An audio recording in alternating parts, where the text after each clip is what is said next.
Tommy Daniels here around the ECHL, and of course, brought to you by Bang Solar, one of our great partners and a brand new partner down with American Hockey. They're doing an unbelievable job right now, revamping and refurbishing the locker room downstairs. So, Joe Ernst, when you come to Allen, you're going to see everything looking bigger and better. And I got to tell you, buddy, I love the hat. Yep, 7-2. How So about that? after a big victory yesterday over Seattle. So What award for you. it's amazing because they pointed this out yesterday and said this is the best. Not that we're going to talk Bills football here, but we're Yeah. a couple Buffalo guys. Joe Ernst, of course, the head of operations for the ECHL, and of course, he's been with the league for 30 amazing years. But how about that? First time since 1993, the Bills off to a 7-2 start. It's crazy. I mean, I didn't realize that, but well, I mean, we had a lot of dark years, that's for sure. So yesterday was one that kind of scared me, and then all of a sudden, you know what? We pulled it out, and it was a little bit worried there for a little bit when we capitalized, but then we kind of ran away again. So never count Russell Wilson out, that's for sure. Well, I know I'm going to catch hell from Joe Babick for doing this, but that's okay. We'll make it up to him later in the broadcast and talk about his amazing Steelers win in Dallas on Sunday. But let's talk about the ECHL. It's Sure. exciting that we're playing this year, Joe. And hey, we're the first guys off on the block to be playing. The American Hockey League announcing they probably won't start until February. The NHL saying their target date is January 1. So that's good news. We're the first guys playing hockey. It's good news, and it's also scary, I guess. Right? We're trending, and but at the end of the day, we've put a lot of protocols in place. Our commissioner Ryan Creelan has worked with the union. More on conference calls each week with COVID committee. We've had medical calls, we've had trainers call, equipment calls. We have our coaches call coming up this week. I'm meeting with each one of the 13 teams starting here in December to go over venues and making sure everything is buttoned up, do's and don'ts and protocol, everything that has to do with each team coming. And then, on top of that, we've had officials calls already, and we're going to have a training camp, virtual camp with Stephen Thompson and his staff. So it's been busy. I've been probably on more calls, Tommy, since let's just say March, because that's when the world kind of went crazy. Yeah. Since March than I've been in my entire life, in all the years combined. So it's been crazy, and it hasn't been from a lack of trying to, we're starting, and hopefully everything is gonna, go smoothly. But it won't be from not being prepared. That's for sure. Well, first and foremost, safety is the number one thing, and I think that's the message everyone's trying to get across to the fans who are worried about. Oh my goodness, I don't want to come back, and I'm worried. And I think if you can just ease the minds of fans just a little bit and let them know that we're taking great measures to make sure that if you come to a game, it's going to be safe. Yes, for sure. And each jurisdiction has, each their own, I'll say, rules and laws and whatever you want to call it, with capacity and social distancing and everything else. From our end of it, we're doing everything we can do to protect the players, also the fans, off ice crew officials, on ice crew officials. So, I'm not sure with each jurisdiction is different, but obviously wearing a mask and making sure you're practicing proper hygiene with washing your hands and limiting touching and limiting the people you don't know around you and things like that. I think that people be safe and everything else. We just got to practice. Just got to practice being safe, and hopefully this thing's gonna slow down, go away, whatever it's gonna do here. I'm no scientist or doctor, but hopefully it's going to go away here, sooner rather than later. This is Joe Ernst, the Senior VP of Hockey Operations with the ECHL, joining us on Around the ECHL, our weekly segment we do every Tuesday here on all the Allen American social channels, as well as the brand new AllenAmericans.com. So, Joel, for a fan that's coming to a game this year, how different will things look in the arena? Well, it's going to look from, obviously depending on seating, with some have, different types of capacity. It's going to be that. Teams are, some teams are working on, different things as far as ordering food from your seat and different things like that. It's, I mean, the game itself on the ice isn't going to look, any different. It's actually probably going to be really good with the amount of players that are going to be here that didn't go to Europe and stuff. So I think the on ice product is going to be, probably one of the best that we've had in a long, long time. And that's saying something because we've had a lot of good skilled players here in the past. But it's going to be, each team is, responsible for their own, like I said. So it's going to be, the one of the things is that is not, we're built, as you've been in minor leagues for forever, is that we're fan friendly. So the only thing is going to be, it's, we're limiting the fan interaction, right? So, people that come and sit on the benches during warmups and different things like that, the fans have to understand that we're doing this for safety of them, safety of the players, safety of everybody involved. Teams are going to be tweaking their on ice intermission activities and stuff, but it's all revolving around, safety protocols. So, I mean, if you want to come to a hockey game and enjoy a hockey game, yeah, come to watch the Allen Americans or any ECHL team that you're in the area of, because it's going to be a good product. And like I said, our teams have worked hard to try to make this happen. And thinking back to March, I'm going to be honest with you, I never thought we'd be sitting here. What are we, November 8th, 9th, whatever date today is, that we were still talking about this. But here we are. Here we are, indeed. Joe, just out of curiosity, will the coaches and the training staff on the benches, will they be wearing masks this year? The coaches during the game will not be wearing masks. Now, if they want to, they can. The players obviously won't be wearing masks, but the training staff and everybody involved with the team that's unauthorized hockey personnel that we have, they will be required to wear masks. Now the officials will be wearing, have gaiters so they can pull it up on certain situations like face-offs, any Sure. communication with players, going to the bench. So the coaches are going to also have to have gaiters or masks or whatever they are. If the officials come over to talk to them at the bench, they need to have a mask on as well. But we just thought that the coach is trying to communicate with the players. Having a mask might be very tough from a distance. So there might be some guys that want to wear one, and you know what, it's going to be up to them if they want to wear one.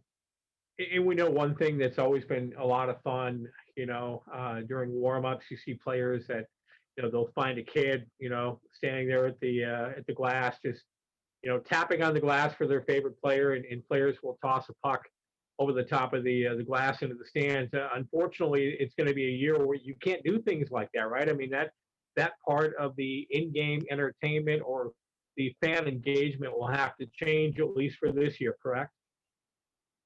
Yeah, it's going to have to. I mean, obviously, the player fan interaction is, and that's the tough part because we built our league, around being fan friendly, being in schools, at hospitals, and doing all the different stuff.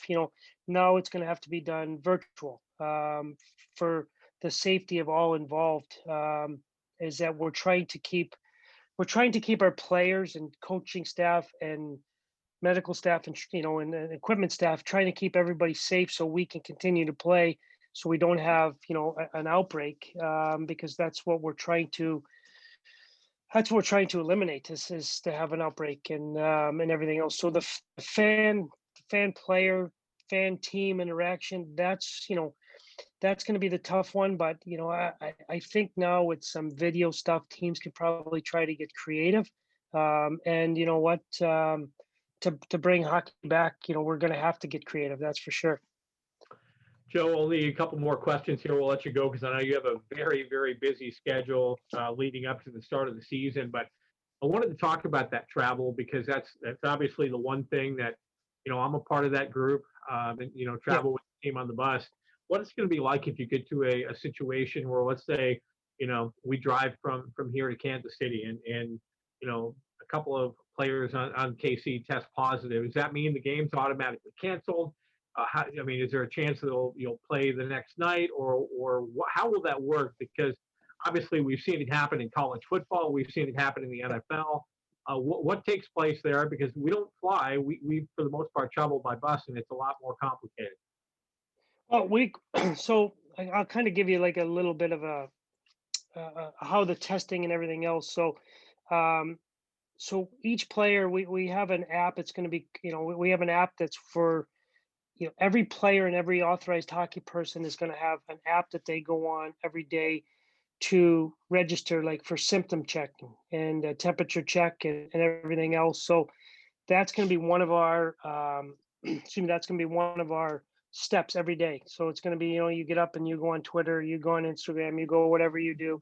One of the things you're going to do is now you're going to go on the app, the Edge 10 app that we have, and boom, you're going to answer the questionnaire that is going to be on there. And we're stressing that everybody from me to and Ryan Creelan at the top, all the way down to whoever is at the bottom, from players and coaches and everything. So they're going to answer those questions. If there's a symptom or there's a red flag, it automatically goes to the medical person or the COVID person of each team, because each team has a COVID person that's responsible for some different types of things with rosters and everything else that we have. And then we're gonna, we'll be able to get them tested. So if just say me, I wake up and I have a fever, I have to take it. And if I'm on the road, I'll answer it, and then I'll have to call. I'd have to call Jordan if I was an Allen and say, "Hey, listen, you know what? This can I get a test?" And the teams are going to have rapid testing that they'll be able to see, and I'll be able to get a rapid test to see, which is a 10-15 minute test. And then obviously, if I'm negative, I'm good. If I'm positive, you know what? I'm locked in my hotel room and quarantined. And so if a player happens, you know what? Hopefully they're quarantined with that player, and we can also get the other players tested as well to see. So, maybe we would have, two or three guys, have test positive.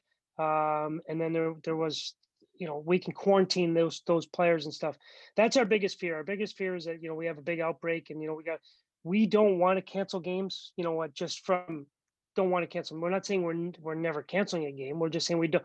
That's our fear. We don't want to cancel, lose revenue and everything else. Teams have struggled through losing a bunch of games, from March on, and then obviously losing the beginning of the season, which, they're going to be making up, but they still lost that last year's revenue. Um, so once somebody tests positive, all the bells and the whistles kind of go off. I'm notified. Ryan is notified. The equipment manager, the medical person for the team is. The president of the club will be on it. Each ATC, which is the athletic trainer, is doing a contact tracing course. So they're going to be up to speed on the contact tracing, and then we start piecing stuff together to make sure. Again, now, I mean, if it's if there's a huge outbreak, obviously the last thing we want to do is put another team in there, and now we have two teams. Um, we can play with as little as 13-2 with our emergency situation. And some teams have played in the past with that, with injuries and call-ups and stuff. So it's not the ideal thing. If it's a one-off game, that's fine. But we'll make sure that we're testing them and everything else to make sure that, people are not, infected and then coming to the rink, because there's too much at stake, as with that. It's, no different than office staffs and everything else. Absolutely. Well, Joe, we appreciate you giving us, a few minutes of your time here just to talk about that, address some big questions that, I get asked those questions every day by, fans, email people saying, hey, what's going to happen if? So thanks for coming out to do this. Of course, Joe is the Senior VP of Operations for the ECHL, over 30 years, right? Or is it right on 30? This is 30. So, wow. But I'm only 35, Tommy. So I know early. that. I was just going to ask you. So you look like Yeah. 17, but I got it, man. I'm not used to seeing. It's the beard is it's it'll get shaved down. The beard kind of gives it away with the gray. There's a little bit too much gray in there, but I'm not 50 yet, so I still got another year, so I'm good. But It's been a fun 30 years. Who knew number 30 would be this crazy? Oh yeah. We were crazy in the early days, but for different things with how it was played on the ice. So now we're crazy with stuff off the ice. Well, But and I was just gonna say, and you come down and people love to talk to you. Obviously, you mingle with the off ice officials and people around the building that know you or yeah, see you coming in. It's going to be a tough year because you're just going to have to go on about your yeah. business and keep yourself socially distanced from everyone. Yeah, it's going to be different, especially for me because I'm used to coming in and I'll still be coming in and check because I'm in charge of the you know making teams are following the protocols and everything else. So I'll be coming in. I was doing some travel today, and I'll be coming into Allen. Actually, your first home game, I'll be coming into Allen to try to make sure everything and answer questions. But at the same time, it's tough that. You're not going to be able to mingle with the people and everything else. It's going to be come in and do your thing and go back to hotel and then head out the next day and stuff. But we'll be able to see people from a distance. And you know what, I don't want the fans to be mad at the players and and stuff, because it's just going to be different from for them with autographs and different things are not going to be as accessible, and everything else. So hopefully we can do it, the virtual stuff and the Zoom and everything else to make, the kids happy. We want to make the kids and everybody else and enjoy their experience. So hopefully Yeah. it will. Yeah. Well, here's But here's the toughest question of all for you. Will Josh Allen be able to bring a championship to Buffalo in our lifetime? oh boy, I don't think we're there yet. Um, and listen, I grew up in Buffalo, so I'm used to seeing the playoff failures and stuff like that, as you know. I think we're a year or two away. I'm just not sure.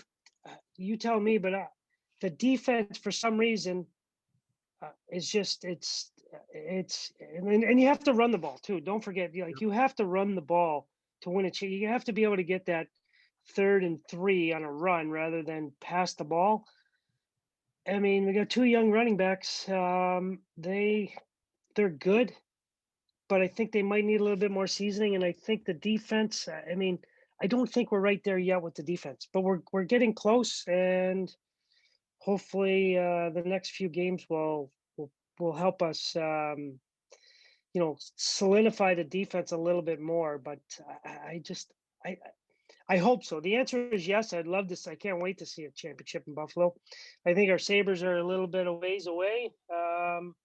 But I think I think we're moving in the right direction. I really liked McDermott and Bean, and I think their way of doing stuff is good, and I think they got everybody on the same page. Which you've been part of championship teams there now, and that Yeah. if everybody's not pulling in the same direction, and guys have their own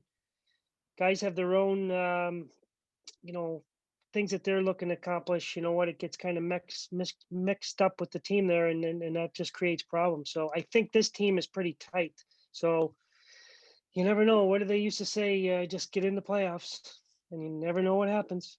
Uh, Well, yeah, Joe, I tell you what, I can't thank you enough for doing this, and I appreciate it. Hopefully, your family and friends back in Hamburg, New York, are all safe yeah, and well. And I can't wait to see you, even if from a distance, in November here when we get things rolling, or excuse me, in December when we get things rolling yeah, against Rapid City. yeah. No problem. If you need anything else, let me know. And I think we're talking to you here this week as well to go over our other stuff. So we'll be communicating a few times this week here. But if you guys ever need anything, you know how to reach me. I'm more than happy to do whatever I can do to answer any questions. Absolutely. As we go around the ECHL with the great Joe Ernst.